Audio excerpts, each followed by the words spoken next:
कर रहे हो आप? क्यों अपना वक्त जाया करो? क्यों बच्चे के 6 घंटे यहाँ खराब कर रहे हो? ये वो सर वो बोले कि मेरी बहू तो वहाँ बाढ़ मेरे बीकानेर है, मैं बेटे को यहाँ क्यों पढ़ा रहे हो? माँ के पास रखो ना बच्चे को।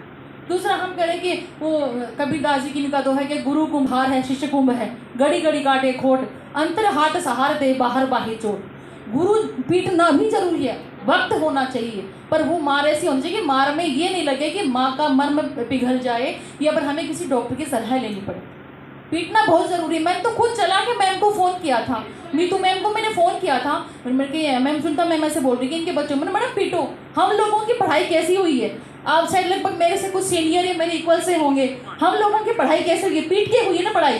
सब लोगों को आप अच्छा मान रहे हो ना, आप भी अच्छो मैं भी अच्छो, अपनी जगह अच्छा कमा रहे हैं, अच्छा कुछ कर रहे हैं। हम कैसे? वो स्कूल के संस्कार थे, स्कूल की वो पिटाई थी, वो माँ का प्यार और माँ की छड़ी थी, वो सब जरूरी है। वरना ये जो बच्चे बिगड़ रहे हैं, आज बिगड़ तो जो अभी आए हैं ना, जो आप कह रहे हो कि झंडा लेके आपके स्कूल में आए हैं, वो बच्चे हैं जिनको बुरे संस्कार मिले। मैं ये कहूँगी अच्छे संस्कार नहीं है उनके। संस्कार होते तो एक महिला पे हाथ नहीं उठाते। महिला चाहे हिंदू की हो, सर्वधर्म संभाव। महिला चाहे हिंदू की हो, चाहे मुस्लिम की हो, चाहे सिख हो, ईसाई हो, महिला हो, बच्चे हो, बूढ़े हो, सबका समान है। सर को कैसे खींचा गया, ये कहाँ तक ठीक है? ये क्या उनका धर्म उनको शिक्षा देता है कि किसी बुजुर्ग को ऐसे खींचा जाए? उनका धर्म उनको शिक्षा देता है किसी महिला पे हाथ उठाया जाए, धक्का मुक्की की जाए? ये बिल्कुल सही नहीं है। मैं तो इस चीज़ से बिल्कुल फेवर में नहीं हूँ। लिख गया, नौकरी लग गया तो आपका जीवन सफल है। और ये राजनीति अलग चीज़ है, इसमें अपने को नहीं जाना है, हमें सिर्फ अपने बच्चों के लिए है। आज मेरे माँ बाप गाँव में बैठे हैं, मैडम बच्चे यहाँ नीम का थाना में है, मैं बाड़मेर में नौकरी कर रहा हूँ। किस लिए कर रहे हैं? बच्चों को यहाँ किस लिए छोड़ा है? आप इस चीज़ में मत जाओ। मेरा बच्चा 4th क्लास में है, 2 मेरे छोटे भाई के बच्चे हैं, वो भी यहीं पढ़ रहे हैं, एक भाई का और है, 4 बच्चे हमारे पढ़ रहे हैं। ठीक है, सबसे बड़ी बात, आप राजनीति छोड़ो। इस चीज़ को, राजनीति में जाना ही नहीं है अपने को। जो कर रहे हैं वो आपको पता है किस लिए कर रहे हैं, क्यों कर रहे हैं। इसमें सीधी सी बात बोलिए कि भाई सनातन को बचाना है। अरे भाई, आपके घर में कोई भूखा बैठा है, उसको आप कोई रोटी तो देते हो टाइम पे? कि कोई भूखा है, क्या कर रहा है, कोई बीमार है, पूछते हो? तब तुम्हारा सनातन कहाँ चला जाता है? तब सनातन कहाँ गया? मैं कह रहा हूँ, मेरी बात सुनो। आप में से ज़्यादातर माएँ बैठी हैं यहाँ, बाप तो मेरे हिसाब से सारे कहीं नौकरी में लगे हुए, कोई कहाँ पे है। सिर्फ है आप बच्चों को ध्यान देना आपका काम है। हकीकत यह है कि आपके बच्चे यहाँ से स्कूल से जाने के बाद में आप ज़्यादातर माएँ बच्चों का बैग चेक नहीं करती। हकीकत है ये। और मैं कह रहा हूँ, मेरा बच्चा 4th क्लास में, मैं कोई ये नहीं कर रहा कि मैं बड़ा ही कर रहा हूँ कि मेरा बच्चा वो है। मेरे 4 बच्चे यहाँ पढ़ रहे हैं, 2 भाई के हैं। मैं मेरे बच्चे की कह रहा हूँ, आज 4th क्लास में है, लोविस 4th क्लास में पढ़ता है। आप यहाँ के मैडम को पूछिए, उसको 4 साल हो गए, 4 साल में वो बच्चा टॉप कर रहा है इसको। उसके बच्चों को लेके आए यहाँ पे, वो जो पकड़ा है ना अंकल जी को, राजपूत छात्रावास का बच्चा था वो।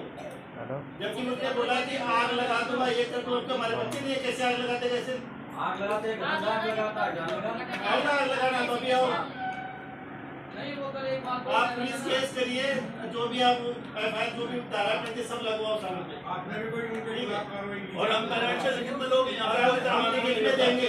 ऐसा ना हमारे किसी बच्चे को मतलब उन्होंने आज तक बन गया, या आप हमसे लिखित में और जो ज़्यादा जरूरत पड़ेगा थाने में भी चलेंगे, हम तैयार हैं।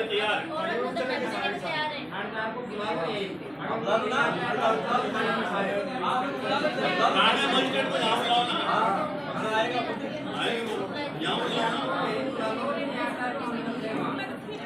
जो काम का ढंग ये सब जानते हैं हम, थानेदार जी को यहाँ बुलाओ। और यहाँ नहीं आता है थानेदार तो थाने में चलेंगे सारे। ऐसे यहाँ को दादागिरी यहाँ करके यहाँ लाठी बांटे, हम सही नहीं करते तो हम सारे लाठी बांट लेके हमारा भी साथ नहीं आता। तो हमने यहाँ पर 20 साल से मैं यहाँ 10 फीट की दूरी पे रहता हूँ मैडम। यहाँ कोई गलत काम हो रहा तो मुझे जानकारी नहीं मिलती क्या? और यहाँ सारे लोगों को पता नहीं चल रहा है। अब आप आके देखो तो कोई बंशिया, कोई भंसिया क्या है, क्या दादागिरी करने के लिए हम स्कूलों को बर्बाद करने के लिए। मेरा बच्चा यहीं से नकल करता था, मैडम ने बताया, वो आज BSc PhD है और मेरी डाणी का लड़का यहाँ से MBBS डॉक्टर है और मेरी भांजी यहाँ से कैसे मैं 20 साल से यहीं रहा हूँ मैडम की 5 फीट की दूरी पर रह रहा हूँ। क्या बंशिया क्या वो जो है अपना धर्म और हिंदू मुसलमान सिख ईसाई और ये जाति पाति और ये कहाँ कहीं देखने को नहीं मिल रही है। ये लोग जो है थानेदार को बुलाओ, यहाँ थानेदार नहीं आता है तो हम थानेदार के पास चलेंगे, SP से बात करेंगे, DG से बात करेंगे, तो मुख्यमंत्री के पास जाएंगे और तुम्हारी ये दादागिरी आप पकड़ के स्कूल में बाहर निकालना खत्म करेंगे। आप ये छोड़ो इसको, मामले को हम यही अपने बच्चों को बिरला स्कूल में पढ़ाना चाहता हूँ। और वो अगर पैसे देता तो वहाँ की टीसी कटवा लूँगा। अगर वो इतना बड़ा दातार बन रहा ना तो वो आए और मेरे बच्चों को वहाँ पढ़वाए।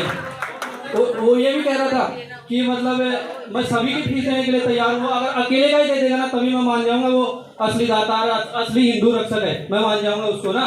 और मैं ये चाहता हूँ कि मेरे बच्चे कोटपुतली में पढ़े और बिरला स्कूल में पढ़े, बिरला स्कूल है वहाँ की, और मेरी फैमिली भी वहीं रहेगी, उसकी फीस वो देगा, तब जानेंगे कि वो असली हिंदू है। मैं घर ही भेज रही थी, इसकी मम्मी ने कंपल किया कि मार, लेकिन ये उस बच्चे से क्या बुलवा रहे हैं, टीका लगाने से मैडम ने मारी है, यीशु मसीह नहीं बोलने से मैंने मारी है। ये क्या मतलब कहाँ से, मतलब पढ़ाई के रिलेटेड में यीशु कैसे आ गया। और अब वो यूँ कह रहे हैं, चिल्ला चिल्ला के कह रहे नवरात्र स्थापना आती है हमारे, है ना।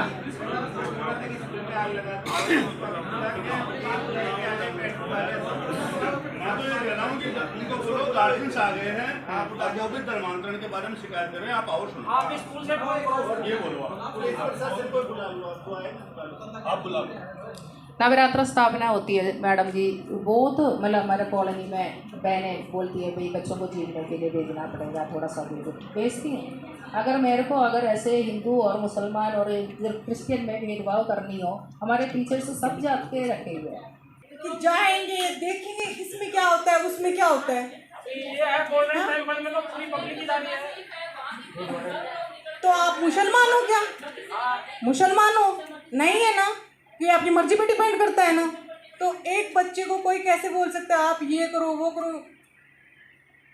आप खुद भी समझदार हैं। ऐसे तो विदेशी लोग हैं जो हमारे भारत आते हैं, अपने इंडिया आते हैं, वो कितने शौक से कितनी खुशी से ये कृष्णा का मंदिर है, ये राम का मंदिर है, ये हनुमान जी का मंदिर है, क्यों उन पे कोई प्रेशर डाला जाता है?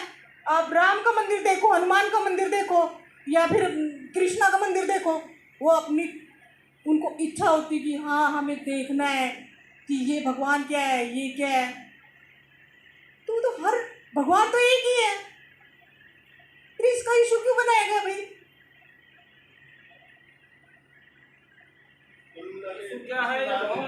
आप लोगों के सस्ती लोकप्रियता हासिल करने का एक वो है मेथड है। और जो बंदा समझदार है उसको तो खुद ब खुद कल ही समझ आ गया होगा कि क्या चल रहा है क्या नहीं चल रहा है।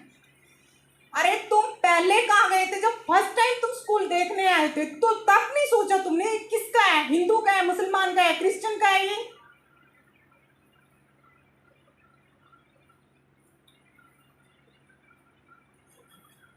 बोलिए आप लोग, देखा था क्या ये क्रिश्चियन है तो क्रिश्चियन पढ़ाएंगे या और कुछ पढ़ाएंगे? हमें तो सिर्फ पढ़ाई से एजुकेशन से मतलब है। अगर ये क्रिश्चियन है तो ये बाहर से लेके आते ना टीचर्स, ये हमारे यहाँ के क्यों रखते? सारे टीचर्स यहीं के हैं, राजस्थान के ही हैं, बाहर से क्यों नहीं लगते? क्या ला नहीं सकते? ला नहीं सकते क्या बाहर से टीचर? ये भी अपना एक परिवार अपना बढ़ा सकते थे, 10 टीचर लाके या 10 फैमिली हो जाती, क्यों भाई?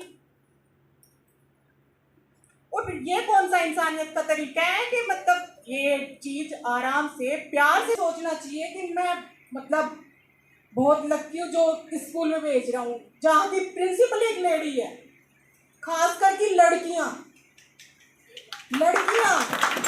ऐसे ऐसे हैवान बैठे हैं ना जहाँ हम अपनी बच्ची को भेज नहीं सकते, उनको बोल नहीं सकते हम लोग कि ये टीचर है। अरे कम से कम हमारी बच्ची कोई प्रॉब्लम है, गुड टच बैड टच बता तो सकते। यहाँ पर बोल रहे थे कि मैं फीस दे दूंगा। मेरी बड़ी बच्ची ने जो ईसाई स्कूल में, उसने फ़ोन किया कि अंकल हम कहाँ जाए आप बताओ। तुरंत कहते अपने पापा को फ़ोन दो।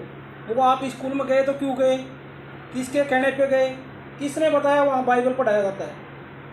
सब वो ढोंग है, क्यों बीजेपी का राज है, मर्जी है वो काम करें। तो अपने बच्चे यहाँ पर आ रहे हैं, अच्छी शिक्षा मिल रही है, दुनिया को जलन है। उसको सेम स्कूल का जो केपी सिंह है, क्यों बीजेपी का वो आदमी है, या नीचे जाखड़ है लाइब्रेरी वाला, ये भी इनसे चलता है। मैं भी एक जाट हूँ, वो भी जाट है, वो पंडित है, वो मेरे गांव का पंडित है, मनोज बंसिया, कोटला गांव से बिलोंग रखता है, आज नीम का थाना में सेटल है। कल उसने फिर कई चीज़ें बोली कि इतने साल से मैं 2 साल से पीछा कर रहा हूँ इस स्कूल का। वो आदमी कितने साल से 2 साल से पीछा कर रहा था। वो ये बताओ मेरे को एक भी बच्चा वहाँ पर बाइबल पढ़ता आपने वीडियो देखा कभी? अरे मेरे पास प्रूफ है, वो प्रूफ दिखाओ, मैं आता हूँ तेरे पास, मेरे को प्रूफ दिखाओ। मेरे बच्चे जा रहे हैं, नाल भी बांध रहे हैं, तिलक भी निकाल के जा रहे हैं। एक नहीं 5-5 बच्चे उस स्कूल में पढ़े हैं। किसी भी टीचर ने, प्रिंसिपल ने कभी भी उनको नहीं रोका। तो मनोज बंसिया फिर अपना आप मुंह बंद हो गया। वो किसी को बदनाम करने से बदनाम नहीं होती वो स्कूल है। मेरा बच्चा भी शामिल है उसके अंदर। मैं मैडम को बोल के गया हूँ इसकी पिटाई करो, अच्छी शिक्षा मिले। क्यों वो बच्ची आ रही है 3 वीक से बच्ची आ रही है जिसने एक भी यानी कि कुछ भी नहीं लिखा, तो एक टीचर आएगी, मम्मी पापा मेरे बच्ची को नहीं पढ़ा रहे, आप क्या पढ़ाते हो, क्या पढ़ाएंगे फिर बच्चों को? हम घर जाते हैं बच्चे, उनका कुछ भी चेक नहीं करते, डाल देते हैं। क्यों? ये बाहर के हैं, 2 ही हैं यहाँ, तो बाकी तो नीम का थाना से हैं सभी। ऑल टीचर यहाँ नीम का थाना से हैं, सिर्फ 2 ही बाहर के हैं केरला के। ये कृष्ण स्कूल का नाम वो कर दिया कि कृष्ण स्कूल है। इंटरलाइफ में भी सिर्फ 2 ही गार्जियन है, वहाँ बाहर का कोई टीचर नहीं है। सिर्फ 2 ही स्कूल उसने टारगेट बनाई है।